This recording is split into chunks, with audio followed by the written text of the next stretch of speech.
Esto es El Cernidor. Otros. Esto es El Cernidor. Otros ya te contaron las noticias. Nosotros te contaremos la verdad. Conducen Álvaro Alfonso, Amodio Pérez y Horacio Lampariello.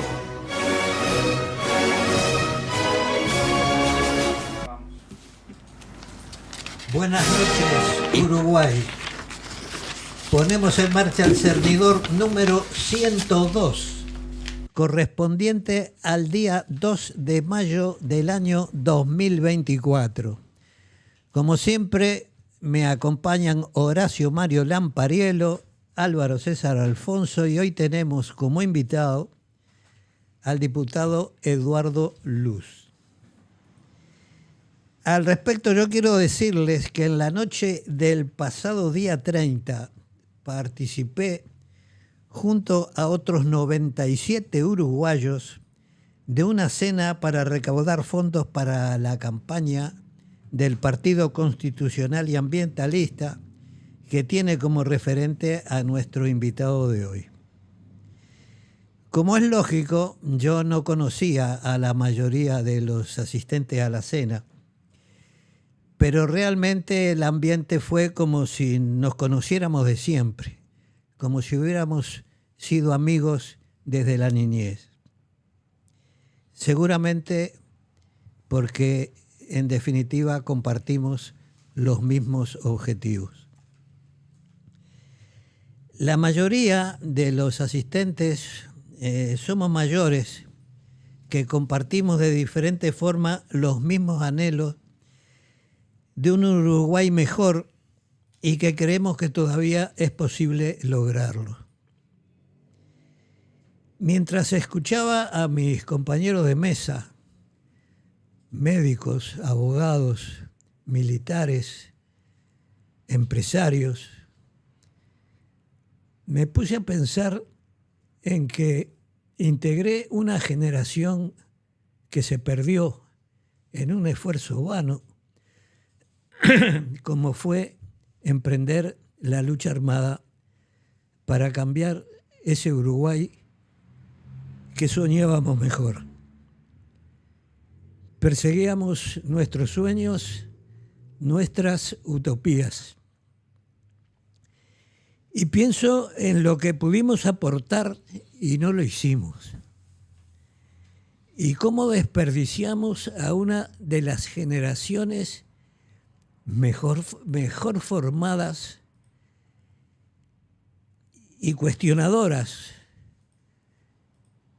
criados por una enseñanza pública, laica y gratuita,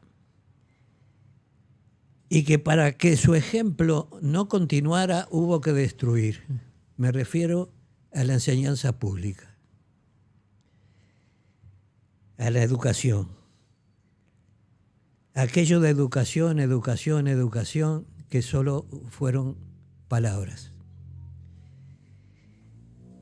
Quiero decirles además que aunque hace años miro con escepticismo el mundo que me rodea, tras la noche del pasado día 30 he recobrado el optimismo.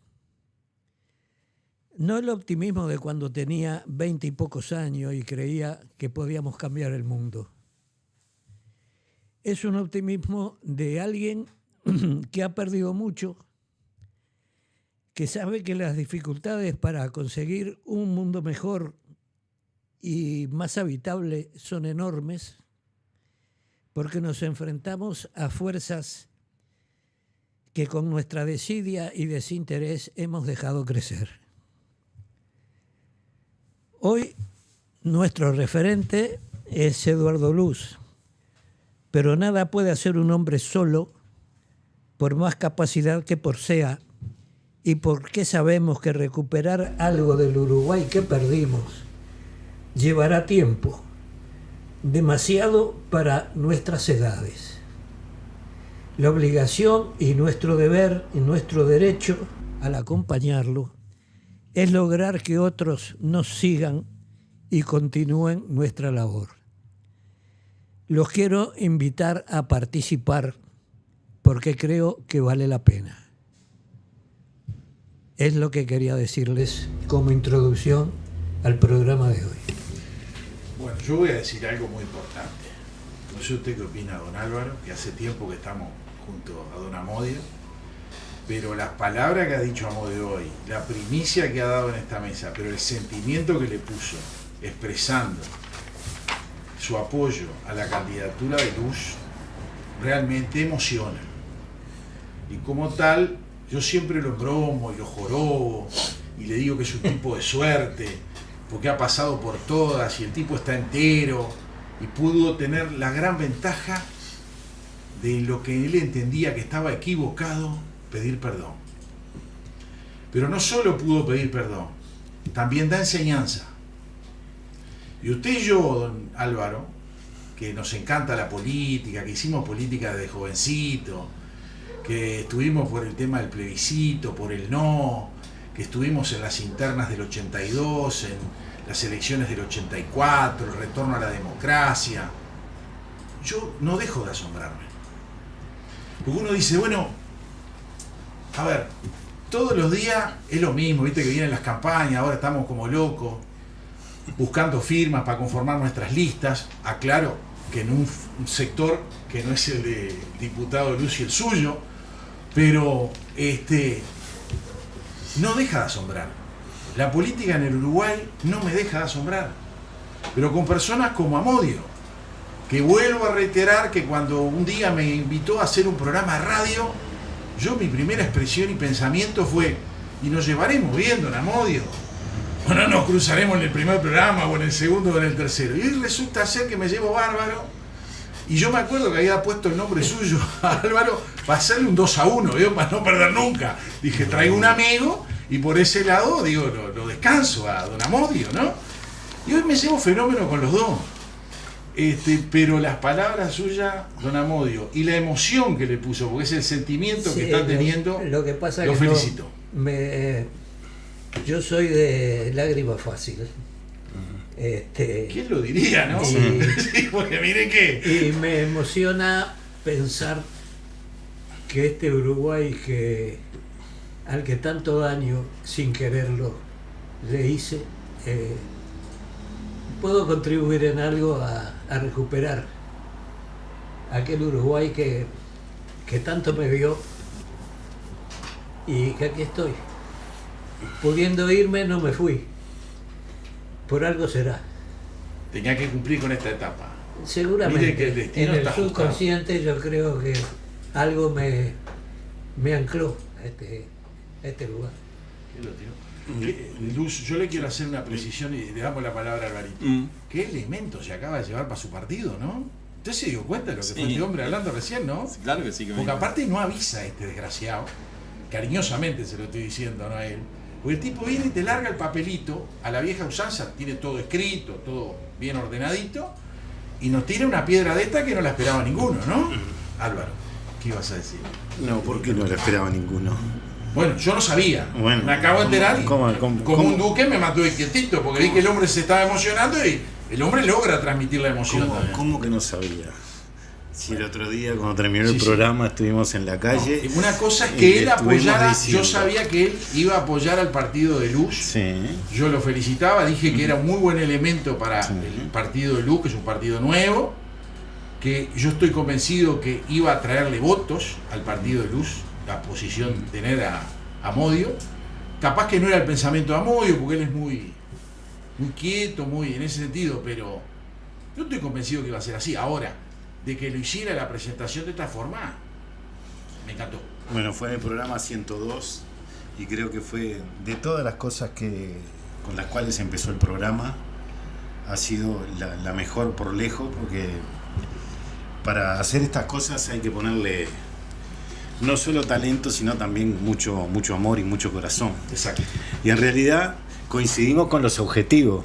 Claro. Porque yo también me voy a postular como diputado por el Partido Nacional, una lista con un grupo de gente que, si bien está cercana a la política, no ha participado directamente, cosa que no es mi caso porque fui 10 años alcalde del municipio de Aguascorrientes, y creemos en lo mismo, en los mismos objetivos, en lo mismo que cree usted y en lo mismo que cree Amodio. Es lo que nosotros vamos a luchar para llegar al Parlamento y para tratar de cambiar, porque creo que todavía hay, digamos, un atisbo de que esto se puede cambiar. Con respecto a Amodio, una de las veces que lo vi, que creo que fue la segunda, yo no sé si ese día le gustó lo que le dije o no, pero era lo que yo percibía y le dije, a usted no lo entrevistan,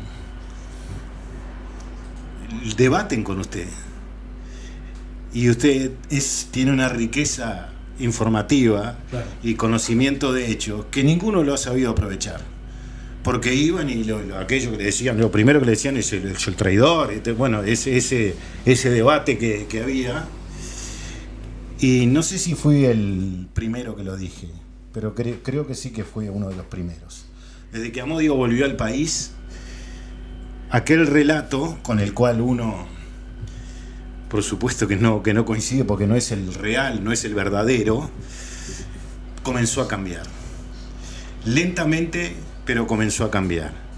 Y se empezaron a caer muchas cosas que se van a seguir cayendo para decirle realmente a la ciudadanía, especialmente a los jóvenes, lo que ocurrió en este país. Y Amodio ha sido un factor muy importante para eso, porque es alguien que no estuvo por varias décadas en el Uruguay y después viene y le dice una cosa que nunca se había escuchado. Por lo tanto,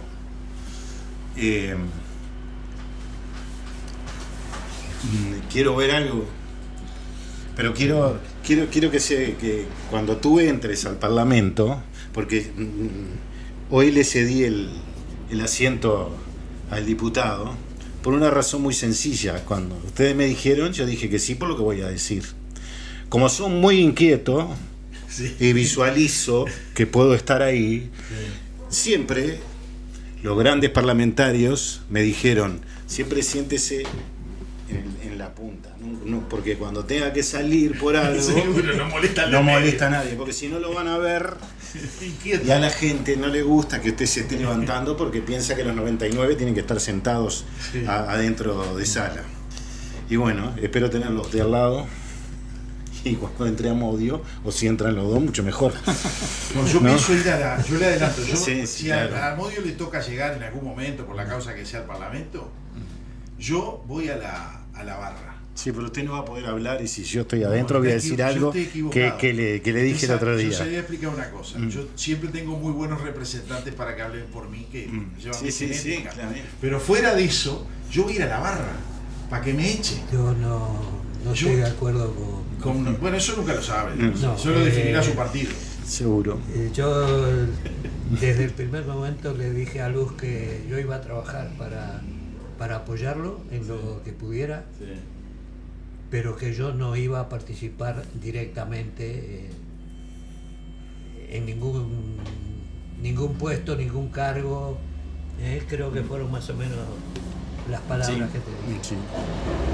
Sí. Y lo sigo manteniendo. Yo estoy demasiado mayor como para absorber una tarea más que me significaría una gran responsabilidad, más allá de que sería un honor, ¿cómo no?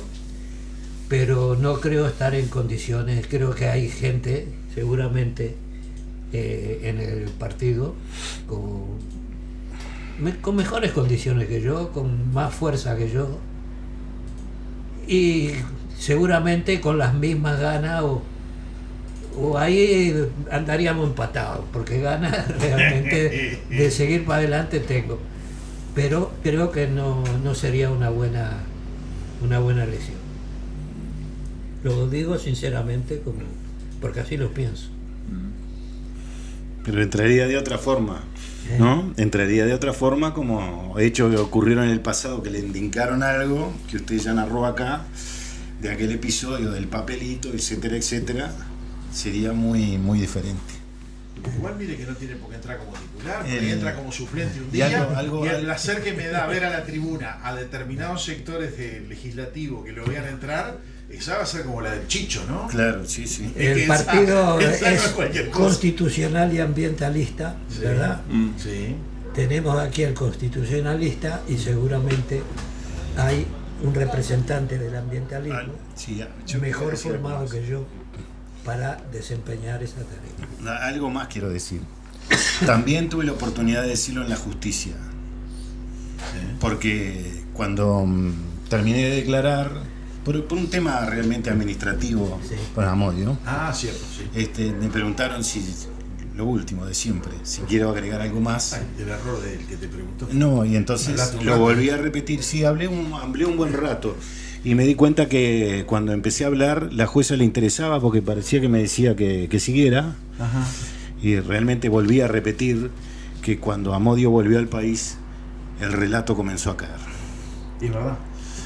Y se logra desde los videos que hacía por YouTube a título personal, o desde los programas que hace con nosotros, o las entrevistas que le hacen en distintos programas de radio o de televisión que ha salido. Sí, eso no quiere decir que el Uruguay tenga muchos deudores de la historia. Algunos se van y no cuentan lo que realmente deberían haber contado. Tenemos partidos políticos muy deudores de la historia, muy No han hablado deudores, ninguno. no. Y tenemos varios integrantes de esos partidos que también son deudores de la historia, que si la contaran como es mucho mejor, porque sin verdad un país no puede tener historia. Vamos a darle paso al invitado, que lo tenemos rodeado al hombre. Todo puro halago para acá para. No, bueno, muchas gracias por la invitación. No, por favor. Bueno, nosotros formamos un partido al cual todos los que vengan son de otros partidos, porque el partido no existía. Así que nosotros vamos consiguiendo adhesiones, voluntades, gente que nos ayuda, y ahí vamos caminando. En lo personal yo siempre digo, porque yo tenemos gente en el partido que dice cómo vamos a hacer esto, cómo vamos a hacer lo otro, y yo todos esos temas de cómo vamos a hacer la lista y eso yo no lo estoy considerando. O sea, me parece algo hoy sin importancia, hoy. Porque yo tengo una frase que no es mía, que es de Nietzsche, Federico Nietzsche, que dice que los grandes cambios no son los precedidos por sonidos de trompeta, sino por pasos de paloma. Y yo creo que eso, el largo plazo, el paso de paloma, que es donde la gente consigue cosas. Y por eso nosotros dijimos, vamos a hacer un partido, ¿y cómo vamos a hacer? ¿No? Cuando yo presenté la renuncia, ¿y ahora qué hacemos? Me dijo Fabiana, que trabaja conmigo. Yo digo, hacemos un partido. Vemos cómo nos va. Bueno, eso lo hicimos. Ahora la etapa nuestra es armar un listado importante de personas para presentarnos en la elección no obligatoria de junio. Claro. Y ese es nuestro objetivo ahora.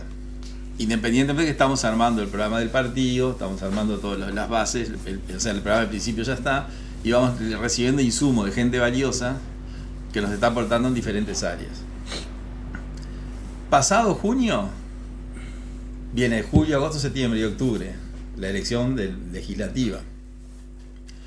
Pero nosotros tenemos otro problema para resolver antes, que es que si la gente nos quiere votar, todo macanudo, si la gente que me saluda me vota, nos va a ir bien, ¿no? Yo creo que llega Sí. presidente. Bueno, pero si vos llegás al circuito y no está el papel, Exacto.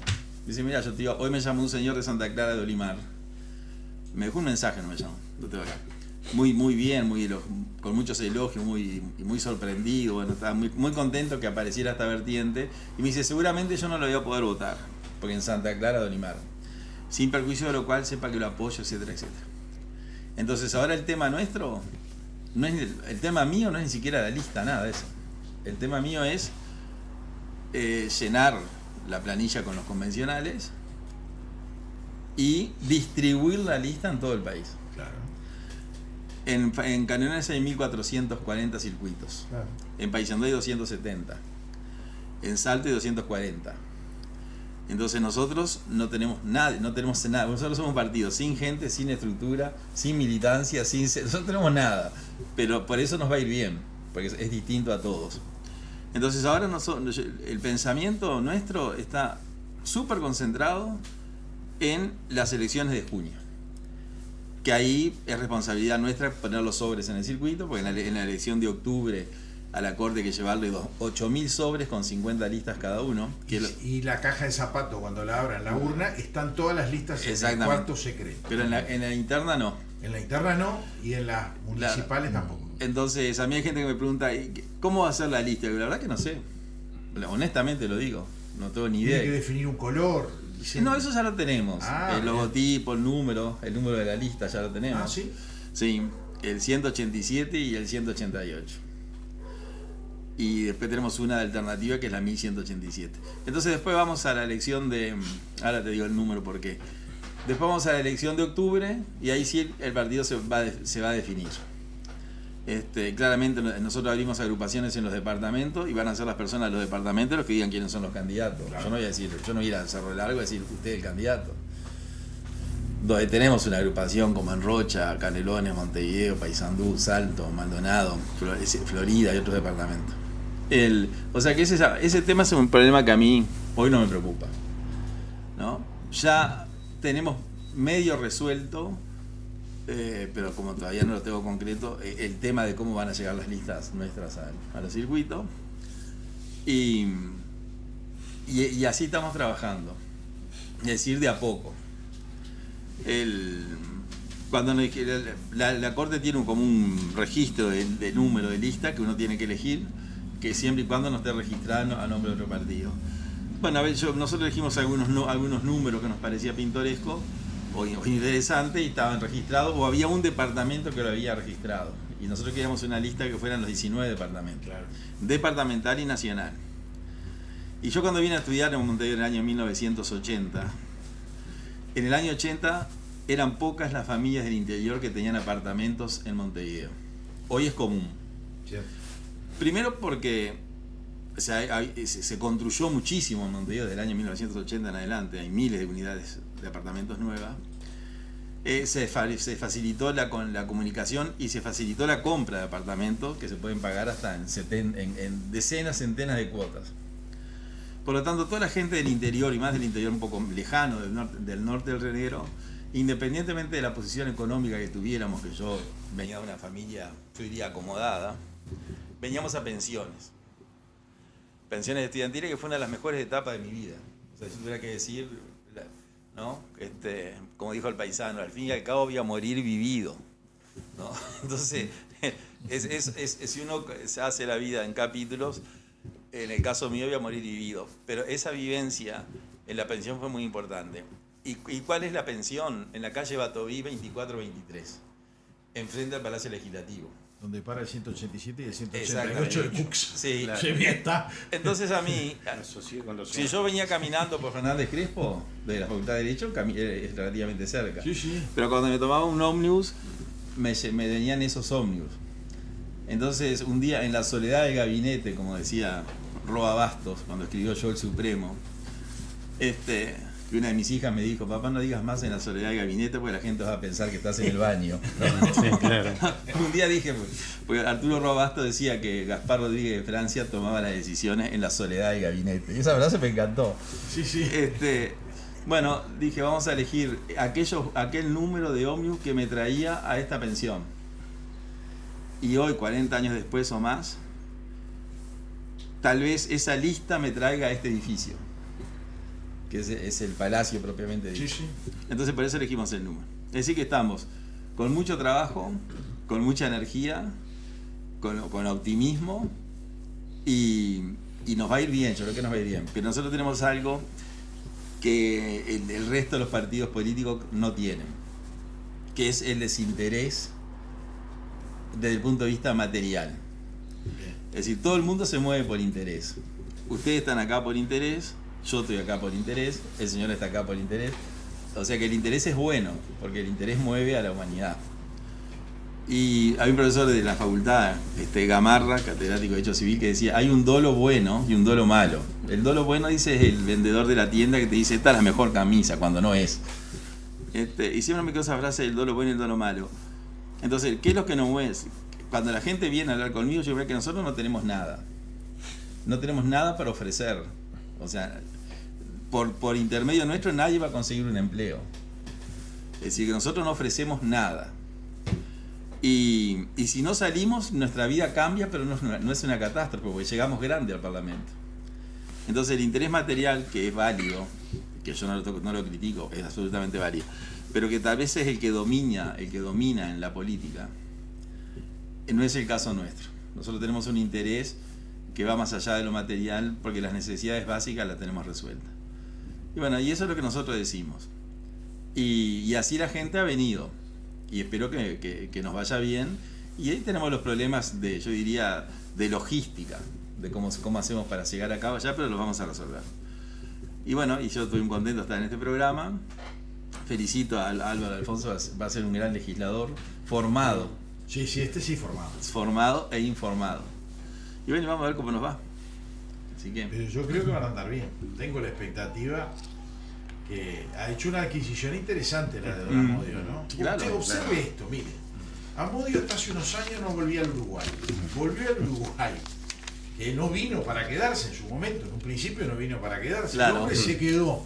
Rearmó su vida en el Uruguay. Y ahora resulta ser que vuelve a hacer política dentro del sistema democrático y republicano. Sí. ¿No? Y te quería agregar algo. Sí. Que tú le dijiste a Álvaro. Lo que pasó hace 50 años atrás es algo que hay un tipo humano que lo quiere mantener. Y por lo tanto reiteran eso. Nosotros en la Facultad de Derecho, en la materia nuestra, damos un tema muy importante que es validez de los actos del gobierno de facto. Entonces, el contenido de esa bolilla, como decíamos antes, es: en el gobierno de facto, el Consejo de Estado aprobó 1.500 leyes. Estoy redondeando, pero digamos que fue así. De esas 1.500 leyes, hay 1.470 vigentes. Entonces nosotros le tenemos que explicar a los estudiantes de Derecho cómo 1.470 leyes que formalmente son nulas, porque salieron de un órgano inexistente, están vigentes. Eso tiene una explicación que no le voy a hacer acá para no aburrirlos. Pero cuando empezamos con eso, toda la clase, dice: perdón, profesor, ¿nos puede explicar un poco lo del gobierno de facto? Porque a ellos no les interesa el gobierno de facto. Este año entran 225.000 votantes nuevos y 180.000 se bajan, según los datos oficiales de la Corte. Esos 225.000 no les interesa el gobierno de facto. No les importa el gobierno de facto. No, es como que como mi padre me hablara de la dictadura de Terra. Me imagino yo, ¿viste? Claro, la dictadura de Terra fue un golpe jurídico para poner una constitución, no fue el golpe que fue este. Entonces yo a veces cuando estoy en estos temas, yo digo, bueno, eso está ahí.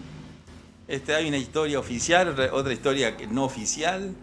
Hay un grupo de investigadores como Álvaro Alfonso que han hecho una contribución extraordinaria. Pero en lo personal es un tema que a mí, yo viajo por el Uruguay. El otro día fui a Piedras Coloradas, fui a Guichón, a Piedras Coloradas, a Paysandú, y a nadie le interesa el tema del gobierno de facto. Hay un pequeño grupo de gente de izquierda que vive de los derechos humanos y de los gobiernos de facto, y tal, que cobran pensiones, que le dan bienes materiales, que es a los que les interesa el tema. Entonces, en lo personal, yo miro para adelante. Yo lo viví, yo era estudiante universitario en la época de la dictadura, así que incluso la noche anterior al voto del plebiscito del 80, sí. A nosotros estábamos una pintada por el no, y viene la policía y nos pone preso en la seccional tercera. Ahí éramos 4. Y bueno, acá tiene que quedar hasta que venga el comisario. Cae el comisario como a las 4 de la mañana. Éramos 3 del Partido Nacional y Julio, que era del Frente Amplio. Nos para ahí en la pared. Dice, bueno, nos habla de malos modos. Y dice, ahora dentro de un rato es el plebiscito. ¿Ustedes qué van a votar? Entonces Julio, que era el único comunista del grupo, nosotros mantuvimos silencio. Vamos a votar por no, dijo. Y ya, Julio, nosotros le queríamos. El plural estaba de más, porque era él. Y el comisario se levanta y dice, entonces váyanse, Ulises. Si hubieran votado por sí, los dejo adentro. ¿No? Sí, sí. Sí. A ver, Siempre fue un 60-40. Sí, exactamente. No fue otro número. No más. Entonces, eso de lo que pasó, para mí el aporte es lo que hace Alfonso, que presenta libros documentados y que, bueno, y que tiene interés que acceda a la literatura, que es un periodista de investigación, no de información. Pero ese otro tema, yo incluso dentro de Cabildo Abierto le decía a gente pesada de Cabildo Abierto, decía, mire, el tema de ustedes no le interesa a nadie. Porque está lo que pasó, pasó, el hombre nuevo no existe, es una teoría racista. Sí. Yo dije, el que habla del hombre nuevo es un racista, a mí no me interesa el hombre nuevo, ¿no? Y yo miro, sabiendo lo que pasó, y aprendiendo la historia, eso de estar atado hace 40 años, hace 50 años, ahora se presentó, el Partido Comunista presentó un proyecto del cual yo me alegro enormemente, que eso nos hace diferente a todos los políticos, en el cual la persona que niega el terrorismo del Estado comete un delito. Entonces están todos los blancos y los colorados tratando de decir, ¿cómo vas a presentar eso? ¿Cómo? Y yo digo, no, preséntenlo. Claro. Entonces vamos al Parlamento a discutir, ¿no? Entonces ustedes son de un grupo, un tipo humano que prohíbe pensar. Entonces vamos a discutir si se puede pensar. O sea, si yo quiero negar el terrorismo del Estado, ¿por qué no lo voy a negar? A mí se me antoja negarlo. ¿Que no tengo razón? Sí, no tengo razón. Pero sí se me antoja negarlo. Otra cosa es hacer apología del terrorismo. Es una cosa distinta. Qué distinto. Entonces, el Frente Amplio, los candidatos, el Frente Amplio no reconoce que en Venezuela no es una democracia. Entonces están todos los blancos insistiendo con eso. Y yo le decía el otro día a los senadores blancos, ¿por qué insisten con eso? Si el Frente Amplio piensa que en Venezuela hay una democracia, nosotros tenemos que decirle que sí, y después decir en la campaña, bueno, esto es lo que ofrece esta gente. Seguro. No quieren hacerlos cambiar de pensamiento. Pero en ese tema del pasado, en lo personal, a mí es un tema que lo doy en la facultad, explicamos todo macanudo desde el punto de vista objetivo, pero a la gente, a todas generaciones y generaciones no le interesa. Hay un pequeño grupo que le interesa, porque son los que cobran las pensiones. Y son los que lo mantienen la llama viva. Y son los que lo mantienen la llama viva y siempre están con ese tema. Entonces nosotros miramos para adelante. ¿Qué es lo que nosotros necesitamos del gobierno de facto? Escritores de investigación. Claro. Que estos libros le lleguen a todo el mundo. Y que los periodistas que hacen periodismo de investigación accedan a los medios de comunicación. Pero Posible. en Piedras Coloradas, mira, ya termino. Fui a Piedras Coloradas y le dije, me recibió el alcalde con el consejo. Y digo, ¿cuál es el problema? Si yo tuviera que resolverle un problema a Piedras Coloradas, ¿qué problema tienen? Porque es eso lo que hay que hacer. Seguro. A los que no les interesa la dictadura, no les interesa nada, no saben nada, no les importa. Y bien, y muy bien que no les importe. Dice, bueno, me dice, mira, diputado, acá hay ocupación plena. Acá no hay ni un desocupado. Somos 1.800 habitantes y todos tenemos trabajo. Acá no hay delitos. Pues 1.800 habitantes, inauguraban 170 casas de Mevir. O sea, todos somos vecinos. Hay una escuela que funciona muy bien, un liceo que también está funcionando, que está a medio camino entre Guichón y Piedras Coloradas, donde yo me casé, por eso fui a Piedras Coloradas, en el año 1989. Y dice, el mayor problema nuestro es que necesitamos una barométrica. Esa es la preocupación del pueblo de Piedras Coloradas. Todos trabajan en los aserraderos de la caja bancaria y la caja notarial, que está lleno de aserraderos. Hay una ruta perfectamente asfaltada, a 2 kilómetros tienen las termas de Almirón, y ellos, todo esto que nosotros parece que es el mundo, a ellos no les interesa. Después fui a Sarandí Grande, y le dije al alcalde de Sarandí Grande, ¿cuál es el principal problema de Sarandí Grande? Y me dice, el ruido de las motos. O sea que la gente tiene problemas reales, que el político montevideano le perdió el rastro. Hace años. Y el político acá piensa que el problema de la gente es la dictadura del año 73, y si Pacheco era un gobierno autoritario, era una democracia, o si los tupas se enfrentaban a la dictadura o no enfrentaban a la dictadura, o si esto o aquello, y a la gente no le interesa ese tema. Pero hay gente que lo mantiene vivo. ¿Por qué? Porque lucran. Entonces yo como candidato, ponele, de este partido, yo esto lo voy a decir en todos lados. Mira, a mí ese tema no me interesa. No me interesa porque yo quiero mirar para adelante, no sé, tengo hijos, tengo sobrinos, tengo una familia para adelante. No voy a estar atado atrás a un grupo humano que salió con el hombre nuevo y a otro que los enfrentó, que habrán tenido sus razones, habrán tenido sus motivos y que fueron causantes en parte, no todo, de lo que vino después. Cierto.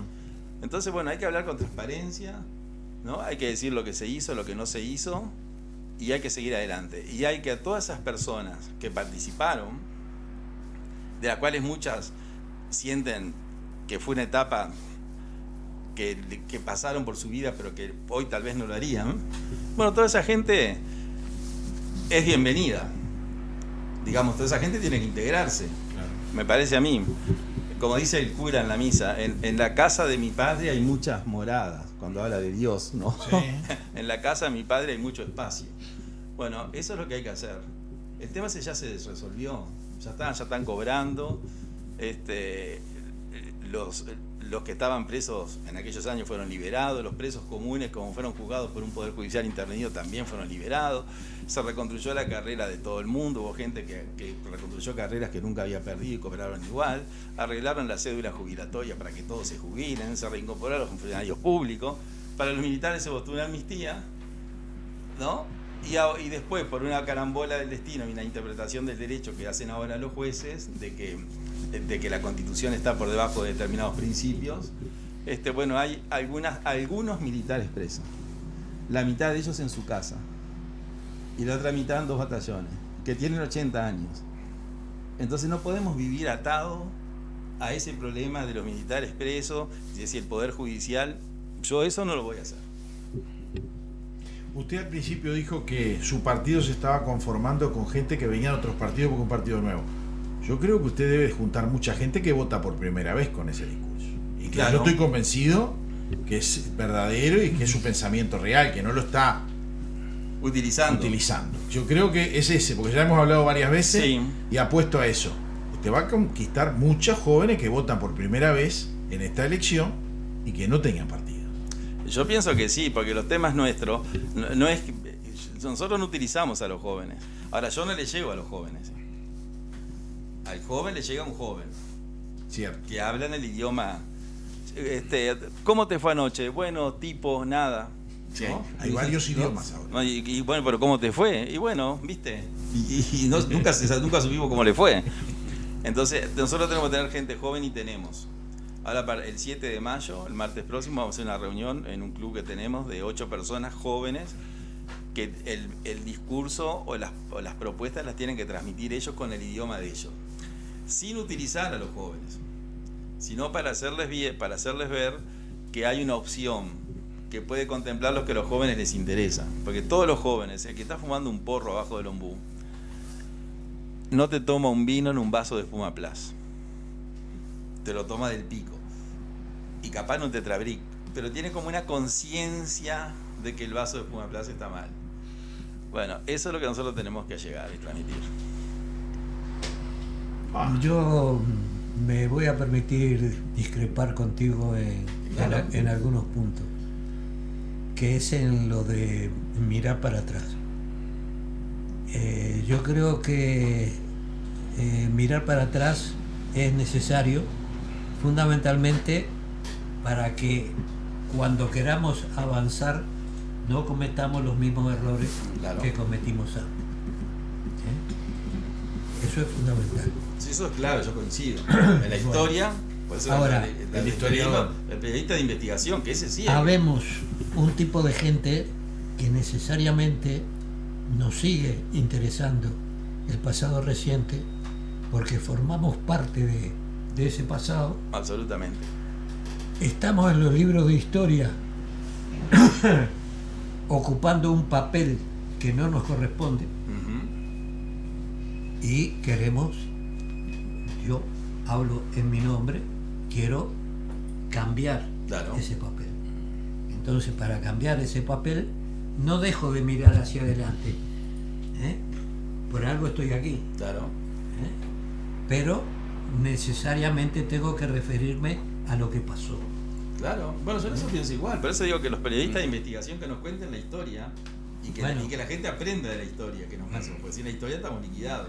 No, está claro. Pero lo que quise decir es que no es el objetivo central. No es el primordial. Dentro de los 50 temas hay un tema. El objetivo central es un Uruguay mejor. Exactamente. Para decirlo en pocas palabras. Ahora, para llegar a ese objetivo tenemos que conocer qué pasó. Sí, claro. Y develar las mentiras que se dijeron. Bueno, pero para eso, Amodio, dando la información, después se van a interesar los que quieran. Porque hay una gran cosa en este negocio, ¿no? La libertad. Uno escucha lo que quiere, lo que le gusta, y lo que no le gusta lo deja pasar. Lo que sí, todos los partidos políticos tendrían que tener la obligación de apuntar para mejorar, se supone. Sí, claro. No necesariamente se cumplen esos cometidos. A veces están los intereses personales, que los ponen por delante de los intereses de todo un país o de toda la gente, y, como dijo usted, el partido de ustedes no tiene interés monetario. No van a prometer empleo, no van a prometer nada, pero tal vez los proyectos de ley que presente usted pueden ser buenos para que se generen más empleos. Claro, esa es la idea nuestra. A la gente hay que darle la oportunidad de que salga por sí. Exactamente. Esa es la idea. Y los proyectos que nosotros hemos presentado en el Parlamento siempre van en ese sentido. Yo tuve una visión jurídica del Estado. Entonces, acomodar jurídicamente un país que no es tan malo.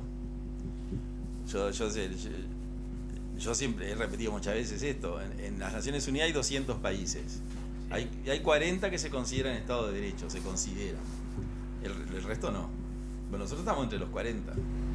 Hay que viajar un poco, por enterarse de lo que es el mundo, para ver que el Uruguay es uno de los mejores países del planeta. El mundo árabe, muy lindo los rascacielos de 200 pisos y los autos, pero la mujer no maneja. Cierto. África es un continente eternamente explotado. Hay que mirar un poquito alrededor de América del Sur, los problemas sociales que tienen, problemas sociales graves. Si vas a Europa, Europa está siempre en guerra. Europa no sabe vivir si no está en guerra. El Papa Juan Pablo II dijo una vez, y me parece notable, el siglo XX va a pasar a la historia, dijo, por ser el siglo en el cual el cristianismo asesinó al mayor número de personas, refiriéndose a la civilización occidental y cristiana. Entonces vos decís, es muy lindo ir a ver las catedrales góticas a Ámsterdam y a Berlín, que todos hemos ido. Pero cuando yo fui a Europa por primera vez en el año 89, de luna de miel, en Europa había 15 países. Hoy Europa tiene la misma superficie, pero hay 32 países. Se han dividido, se han partido, están enfrentados, están en guerra siempre. Y ahora están en guerra. Cierto. Entonces yo quiero esto de acá. Este modelo que tenemos de país. Y bueno, y mejorar una cantidad de cosas que se pueden mejorar sencillamente. A la gente de Piedras Coloradas, una barométrica. Lo demás ya lo ha solucionado. Sí, ellos lo resolvieron. Y yo sé que hay ciudades que, la crisis de valores que tenemos acá, la gente que duerme en la calle, de madrugada uno anda por la ciudad vieja y es espantoso lo que ven, como zombies. Y acá en la zona. Y acá en la zona. La educación, todo eso, bueno, pero eso se puede a largo plazo intentar modificar. Y si no, vamos a hacer como el juez, un juez que hoy es ministro de un tribunal de apelaciones. En el año 2003, en el gobierno de Jorge Valle, eso fue noticia para los que sabemos del tema, un juez archivó un expediente pesado y el juez se enferma, una enfermedad grave. Entonces viene un juez subrogante, un juez joven, subrogante, y bueno, llega al despacho en la calle Misiones y 25. Yo estaba ese día, además yo fui testigo de eso. Por eso lo cuento. Y después estuve con él cuando era ministro. Me dice, ¿pero vos te acordás de eso? Sí, me acuerdo. Yo sí, hay cosas que me quedan. Es ministro actualmente. Viene el juez nuevo. Bueno, ¿y esto qué es? Vamos a darle el trámite. El que estaba, ¿no? Lo que nunca hacen los subrogantes. Sí, que siempre la patean para adelante. ¿Qué hizo la Corte Suprema? Le pidió al enfermo que se reintegrara. El juez enfermo se reintegró. Hizo un trámite para mandarlo de vuelta al archivo. Y el juez subrogante lo mandaron para el interior. Lejos. Sí. Y cuando él baja el ascensor de calle Misiones, yo estaba en la planta baja. Y había periodismo, porque ese día fue una noticia. Después ya vino Tinelli y dejó de ser noticia, ¿no? O que el presidente tiene casco, que eso es lo que le importa a la gente. Y el periodista, que me acuerdo perfectamente quién fue, era el movilero de Canal 12 que se jubiló hace 2 años, le pregunta, una pregunta que le hace es: ¿usted qué piensa de esto que le pasó? Porque era notorio. Claro, sí. Y este hombre lo quedó mirando así un segundo y dijo: yo hice mi trabajo. Y quedó como un silencio, ¿no? Yo hice mi trabajo. Y cuando le quisieron repreguntar, se fue por misiones así, que me hizo acordar a mi padre, que a mi padre le gustaba mucho el tango Sentimiento Gaucho. Y viste que atrás de la Casa Rosada está el Paseo Colón. Sí. Y Sentimiento Gaucho dice: en un viejo rincón del Paseo Colón donde van los que tienen perdida la fe. Esa es la letra, que es una poesía tremenda. Y es esa persona como derrotada por el sistema, que se fue Misiones cuesta abajo, con su maletín de mucha austeridad, como eran los jueces. Y yo dije: este hombre es un hombre derrotado por el sistema, pero qué buen juez que era. Y ahora la vida dio vueltas y hoy en día un tribunal de apelaciones, ya próximo a los 70 lo van a retirar. Pero no avanzó mucho igual, ¿no? No. Lo tuvieron taponeado. No avanzó, pero llegó casi, porque después de esto te queda la Corte Suprema. O sea que llegó casi a... Si fuera un docente sería un grado 4, no llegó al 5. No llegó al 5. Ahora, Sí. entonces usted me está reconociendo que la justicia a veces no hay justicia. No, claro. Sí, eso es notorio. Y máxime después de la reforma que votaron todos los partidos. Con la creación de nuevo. Yo tengo un código entero escrito nuevo. ¿Lo va a presentar? Sí, 380 artículos. ¿Y lo va a presentar en la próxima legislatura? Sí, sí. ¿O si es presidente lo va a proponer desde el Poder Ejecutivo? Proyecto modificar el Código de Proceso Penal. Completito. Sí, de los 380 artículos hay que cambiar unos 40 y ahí cambia todo el sistema. Cerrar la fiscalía. Volver a la fiscalía anterior, donde los fiscales eran un órgano desconcentrado del Ministerio de Educación y Cultura y nadie sabía quién era el fiscal.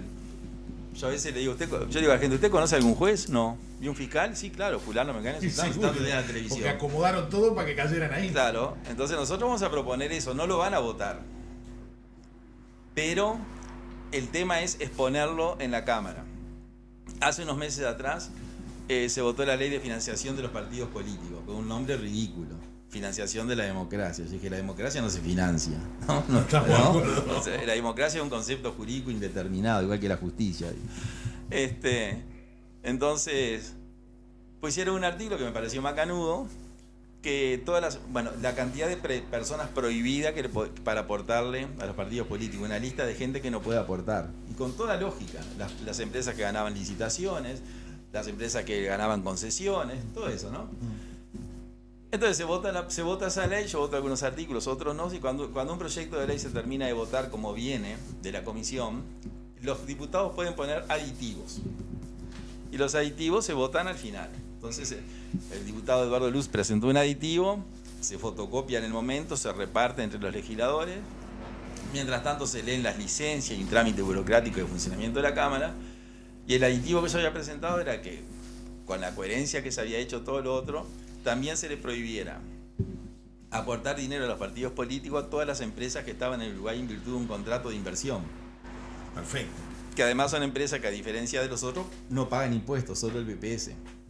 Yo dije: esto es unanimidad. No podía fallar. No podía fallar, ¿no? Pues si a este sí. Bueno, se pone en votación. Yo el único que voté. El único. Entonces dije: quiero que vaya a votación electrónica. Pues nosotros tenemos votación electrónica. Sí, claro. Entonces queda sentado quién votó por sí y por no. Bueno, basta que un diputado lo pida para que la votación tenga que ser electrónica, no se discute. Bueno, vamos a votar. Entonces una tarjetita que lo pones ahí antes del escritorio, después vas a aprender cuando estés, ¿no? Era mejor antes, ¿no? Bueno, ahora queda el nombre registrado. Ahora queda el nombre, ¿eh? Es Claro. la nominal. Sí, bueno, es la pero votación nominal. Antes era afirmativo, negativo y ponía la cara, ¿no? Ahora ponen la tarjetita y... Sí, pero después en la pantalla. Sí, pero ¿quién lo lee después? No, pero antes no se sabía quién era el nombre, Alfonso, ahora se sabe. Sí. Por eso resistieron tanto tiempo la votación electrónica. Claro, entonces- Si la boicoteaban. Entonces ahora, ¿qué es lo que pasa? El único voto fue el mío, que me hizo acordar al primer año que entré en el Parlamento, que corrieron las elecciones departamentales, que eran en mayo para septiembre. ¿Por qué? Porque había aparecido el virus. Y yo me acuerdo que en la Cámara dije: vamos a hacer las elecciones departamentales en mayo, que hay 100 casos, porque en septiembre va a haber 2000. No, vamos a correrla. Entonces se corre. ¿no? Entonces, Martín Lema, se está votando a mano alzada, 99-99. Entonces yo me doy vuelta, no tenía mucha experiencia, y digo al diputado Alvear, que es del Partido Colorado y es como mi asesor en cómo funciona la cosa. Le digo, che, Jorge, digo, yo voté en contra. Pedí que se reconsidere, dice. ¿Sí, Luz? Que se reconsidere la votación. Bueno, se va a reconsiderar la votación. Se está votando.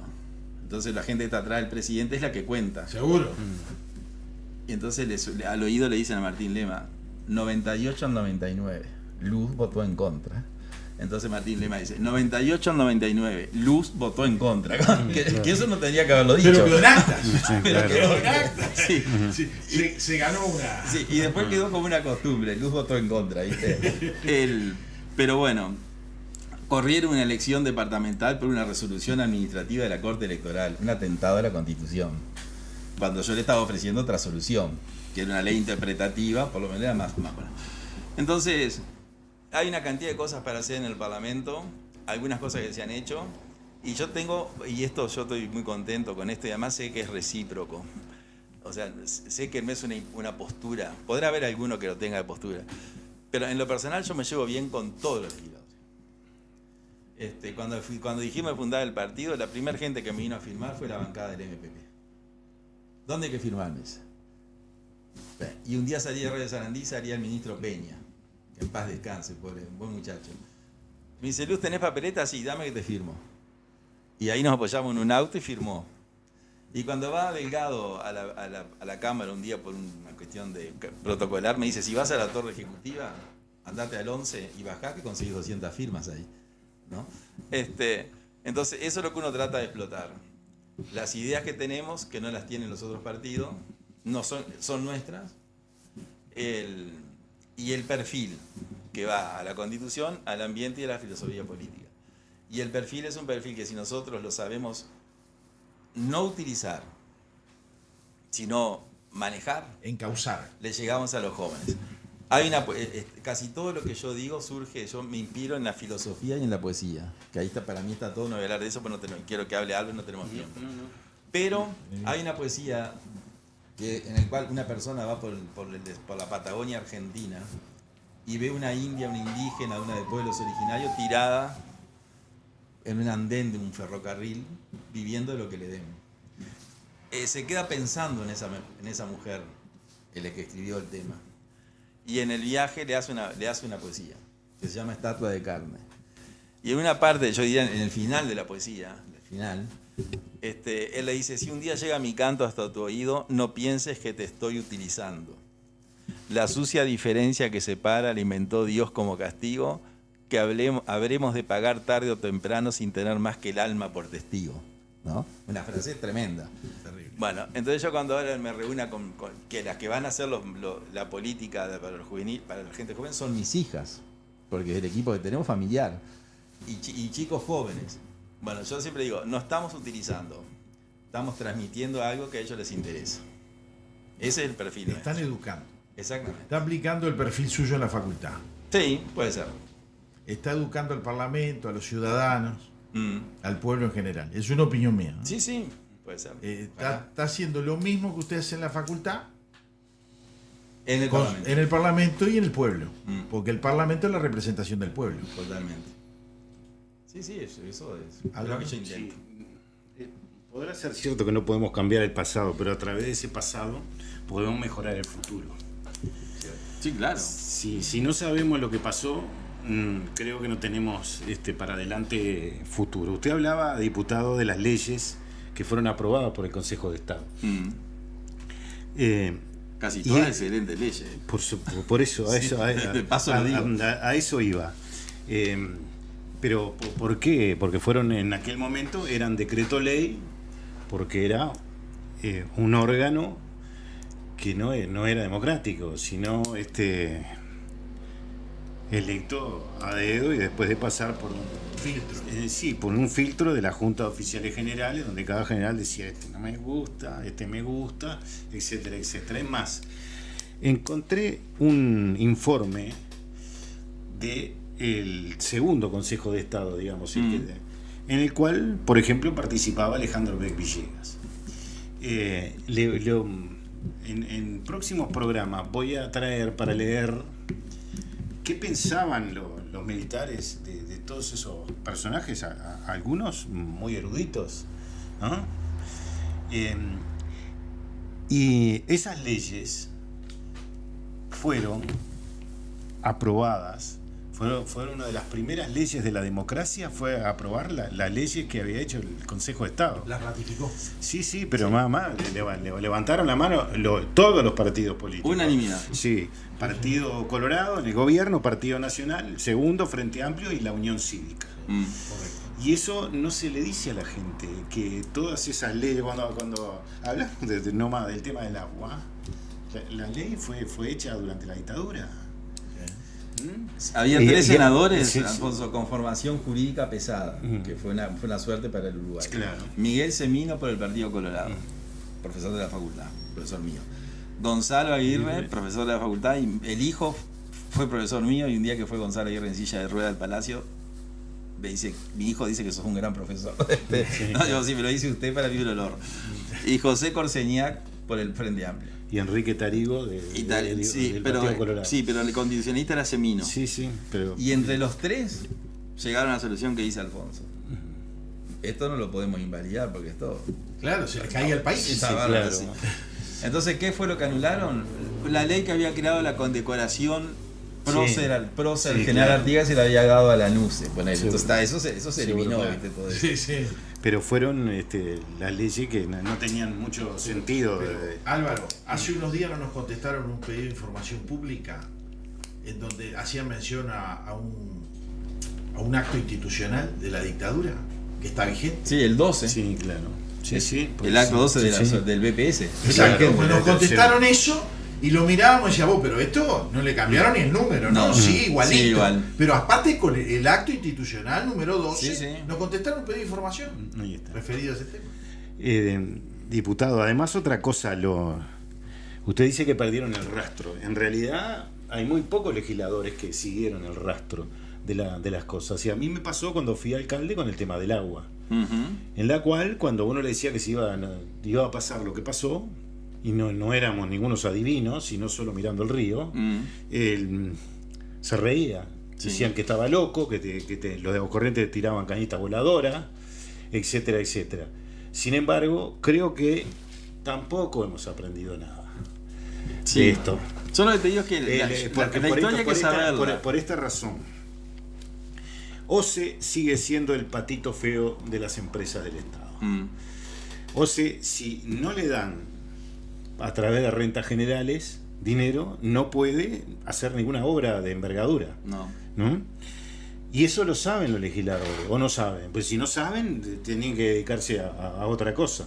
Bueno, ¿no? Yo lo sé a eso. No, pero yo sé, pero me refiero en general a esto.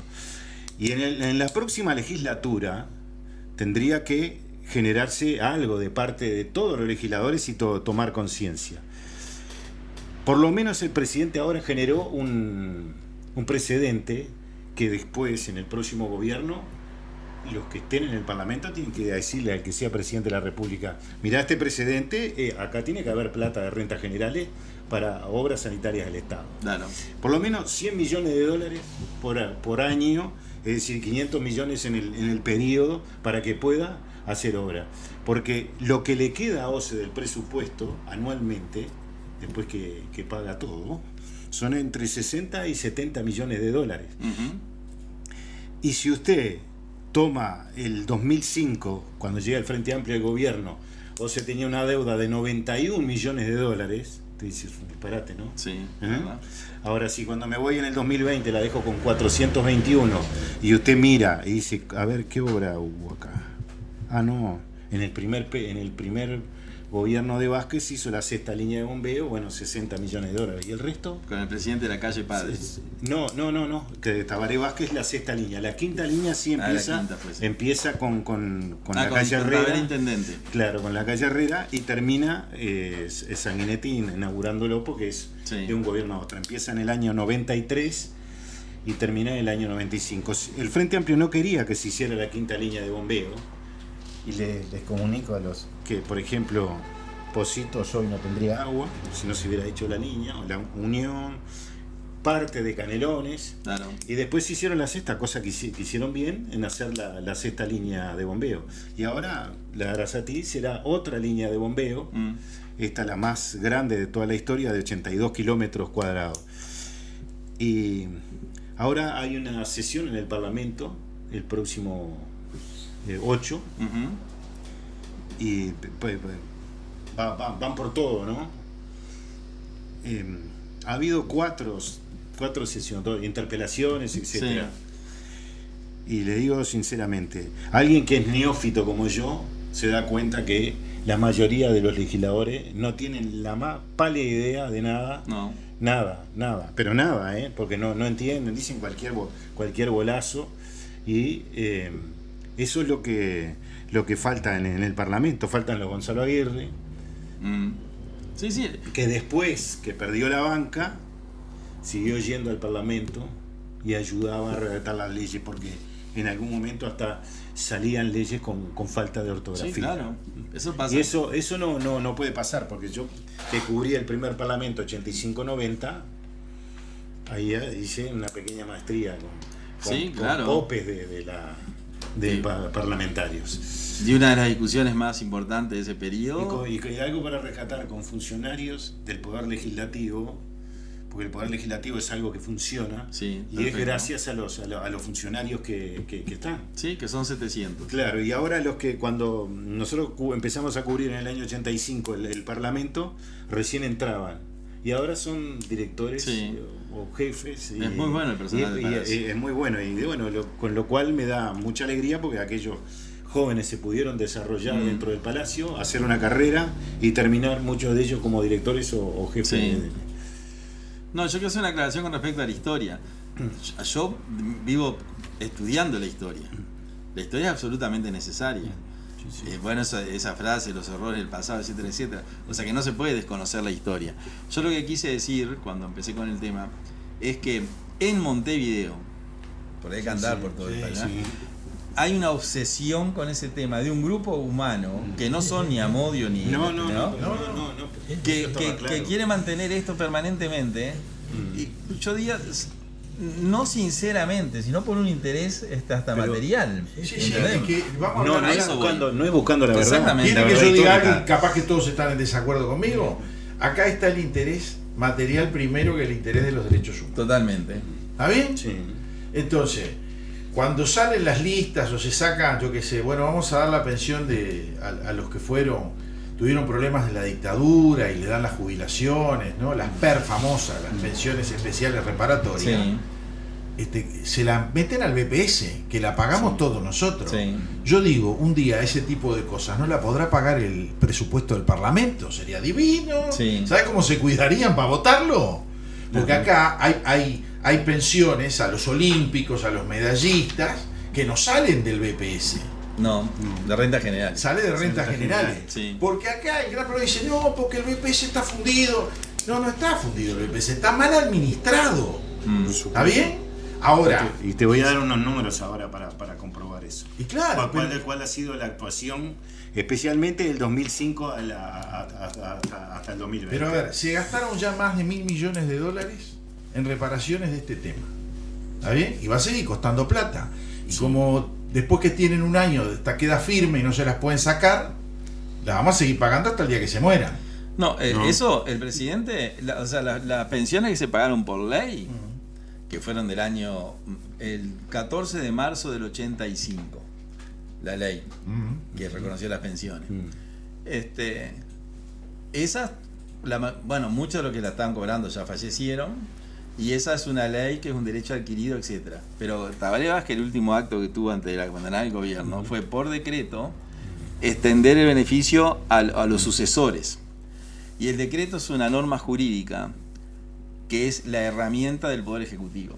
¿Cómo habla el Poder Ejecutivo? Habla por intermedio de los decretos. El Poder Legislativo habla por intermedio de las leyes y el Poder Judicial habla por intermedio de la sentencia. Por eso los jueces nunca dan una nota y dicen, ¿usted qué piensa? Lo que yo pienso está en la sentencia, ¿no? Que venimos de esa escuela de jueces tremenda que tuvo el Uruguay, que ya también... Algunos no piensan, ¿no? No, pero era aquel juez, ¿no? Sí, sí. Entonces, al ser un decreto, el presidente de la República con el ministro de Educación, de Economía en este caso, puede revocarlo por otro acto administrativo si entiende que ese decreto es ilegal o es inconveniente. Le voy a hacer una o pregunta. es inconveniente. Sí. Si usted es electo presidente, usted me va a decir que es un partido chico, mire Sí, que sí, acá viene revolucionado Sudamérica. Sí. ¿Usted modifica ese decreto? Revoco el decreto al otro día. Porque es un acto unilateral del Poder Ejecutivo que no pasa por el Parlamento. Porque es en el único caso que heredan las pensiones. Por eso. Sí, claro. No la jubilación, que sí existe la pensión para... Bueno, eso es por ley, eso por es ley. difícil. Está bien, pero esto es la pensión que es heredable, no la jubilación. Pensión de heredable. Y eso es un decreto del Poder Ejecutivo, igual que yo no les quiero robar tiempo, pero acá el discurso nuestro va a ser que aquí es todo sencillo. Porque Uruguay tiene 4 problemas, no tiene 400 problemas como tiene el mundo. Nosotros tenemos 4 problemas. Sí, por lo menos no estamos en guerra. No estamos en guerra y acá, yo qué sé, la gente no se muere de hambre, y aquí el que no va a la escuela es porque no quiere, porque hay escuelas en todos lados, hay escuelas reales con 2 alumnos. El que no va a la salud es porque no quiere, porque hay por todos lados. Es decir, no voy a decir que vivimos en un paraíso, ¿no? Pero el Uruguay tiene una estructura que la armaron históricamente, todos los partidos fueron los que armaron esa estructura. Pero hay muchas medidas que el presidente puede tomarlas por sí, porque no necesita. Pasa que, ¿por qué no las toma? Porque no quieren, y bueno, está bien que no quiera.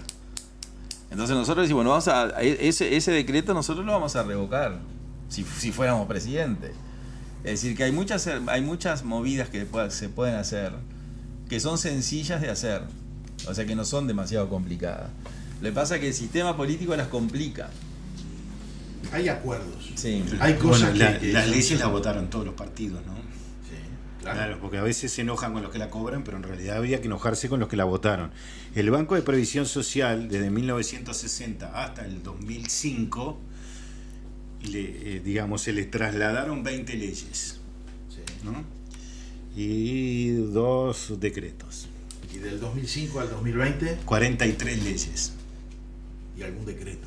Y sí, Sí, también, claro. algún, y Algún algún- decreto. y No, también y algún decreto. Y Ese 40 decreto... y 43 debe- decretos que la reglamentan por decreto. Seguro, y ese decreto ya debería haber sido anulado. Volado. Y sigue vigente. Ahora en pocos días vamos a tener información ya de cuántos son los titulares que empezaron a cobrar la reparación pecuniaria y cuántos no. Pero hay algunos temas, porque estuve revisando la ley 18.033, después de lo que pasó en la República Argentina, y en realidad hay cosas que creo que hay que investigar. Una Y intervención si se hace una auditoría de parte del Estado, seguramente vamos a terminar casi, no le digo igual que Argentina, con una corrupción con las reparaciones del terrorismo de Estado, pero sí con cosas que no caen van bien. a ser buenas. Le adelanto que ese pedido de informe va a ser duro. Yo ya Sí. estuve hablando con Álvaro Alfonso y va a mover las raíces de los árboles. No, pero no es mover las raíces de los árboles, es simplemente preguntar cosas que no cierran. Digo, ¿cuál es el papel de Crisol en este partido? Esa comisión de 5, que cuando usted no podía comprobar la clandestinidad para poder cobrar la ley y los 5 votaban de repente tenían que votar por unanimidad. Tenían ¿Y esa qué? faceta. Si usted No. no presentaba ningún papel y se presentaba y decía, yo fui perseguido por la dictadura, no tengo ningún testigo, no tengo ningún documento, no hay ninguna requisitoria, no hay ningún documento en la prensa, no hay nada, pero los 5 miembros, que todos coincidían de la misma fuerza política, levantaban la mano, usted tenía la reparatoria. ¿Por qué tenía que ir un delegado del PCNT a esa Bueno, yo comisión? ese tema lo conozco bien porque yo integré la comisión. Bueno. Esa comisión. A mí me contrató el Servicio Civil para la reestructura de la impositiva y unas reestructuras más que hicimos.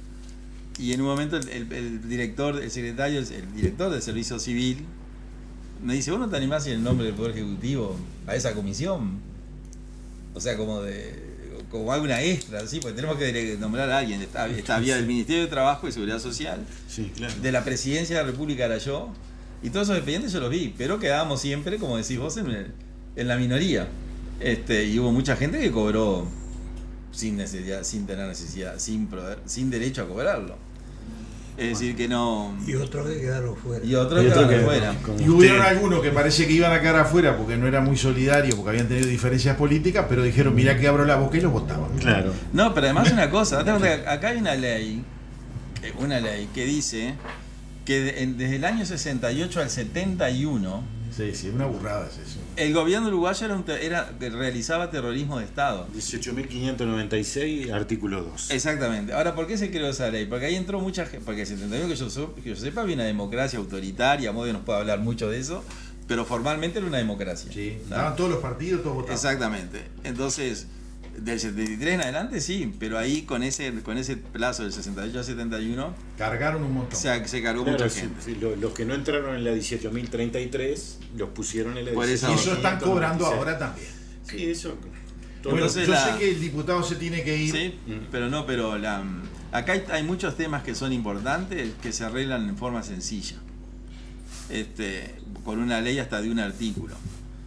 Pero no hay voluntad.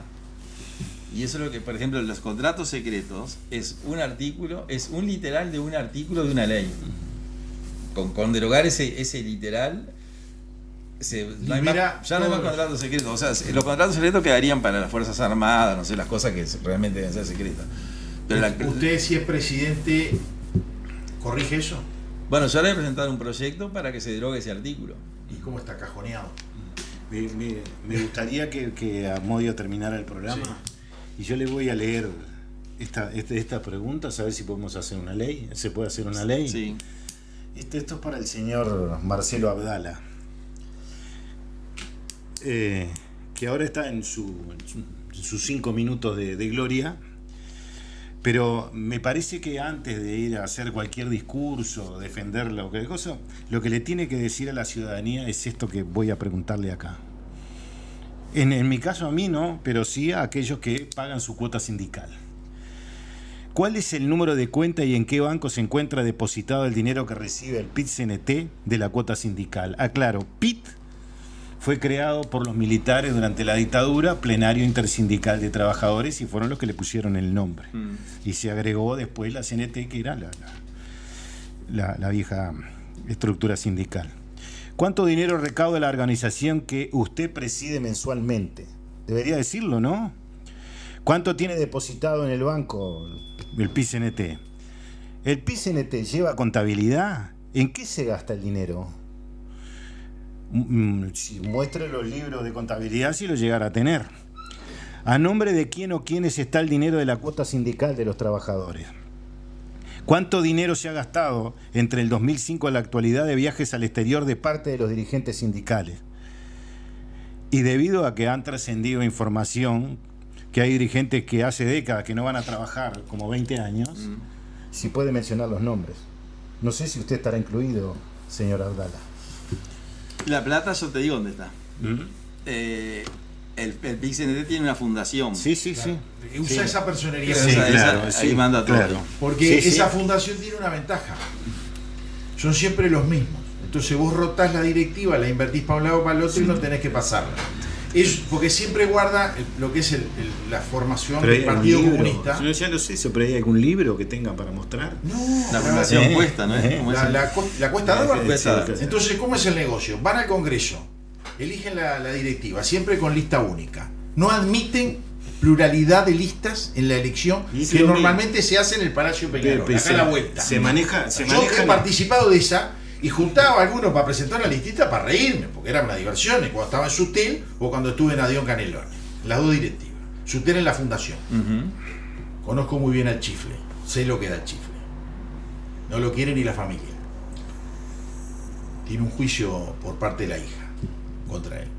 O sea, eso para que vayas viendo lo que es el perfil. Y en esos congresos, si te llegas a levantar, no, que no podés presentar listas. Yo junto la lista, junto 8, 10, en el interior algunos. Se vuelven locos, lloran, ¿tá? Y siempre te convence, porque yo iba a buscar mucho aliado con gente de la Unidad Popular. El poliburó soviético instalado en Uruguay. Pero ellos son la copia, porque son copiadores, ellos son internacionalistas. Ellos no creen en la República, en el Uruguay no creen. Ellos creen en otras cosas. Y yo esas cosas no las soporto, entonces se las digo. No me querrán, no importa, el problema de ellos. Pues sería bueno, puede venir al programa a decir esto, pero no venga a decir al programa con otra cosa. Si no trae esto, no venga. Pero está invitado, No, pero tiene que venir minuto. primero con la lista de las preguntas, Me divierto porque mucho. es lo que la gente quiere saber. No el tema de la seguridad social, el suicidio ese colectivo que quiere hacer. ¿No te cayó bien el discurso de Abdala ayer? No, si no lo escuché. No, yo sí. Tengo cosas más importantes que hacer que escuchar a Abdala, ¿no? Yo bien entretenido. Sí. Amodio, ¿qué le parece si hacemos un cierre? Bueno, hoy vamos a traer la entrevista de Paula Barquet en El País sobre el robo de la bandera de los 33. Sí. Y lo dejamos, como teníamos invitado a Eduardo Luz, no queríamos quitarle espacio, la vamos a traer para el próximo lunes. Ahí tenemos la respuesta al pedido de información pública de parte de la Intendencia Municipal de Montevideo, que le preguntamos cuánto se había volcado al carnaval desde el año 1990 hasta la actualidad, y también cuánto fue el subsidio del boleto en el mismo lapso. ¿Cuánto se ha invertido? Cuando se ha invertido en el subsidio del boleto, que hay una planilla que también empieza, no empieza cuando nosotros pedimos, sino mucho más adelante porque no había registro, al igual que con el tema del carnaval. Pero vamos a dar a conocer toda la cifra. Y además, ¿cuántas las balizas que ustedes ven en las calles? Sí. ¿Cuántas fueron? ¿Y cuánto cuestan por día? ¿Cuánto cuestan por día? Sí, Hay números estratosféricos. Sí, claro. Antes de despedirme, de despedir el programa, mejor dicho, nosotros tenemos pendiente que el Ministerio de Salud Pública nos conteste el Exacto. pedido de información, Sí, claro. sobre el funcionamiento de las clínicas de radioterapia. Uh-huh.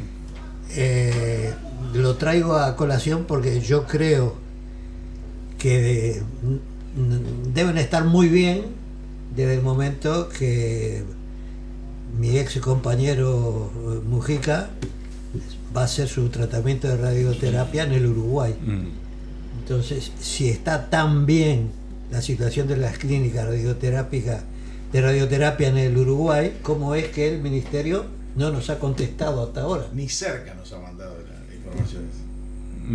Bueno, También nosotros la preguntamos con historia. se las dejo boyando. Hasta el próximo lunes.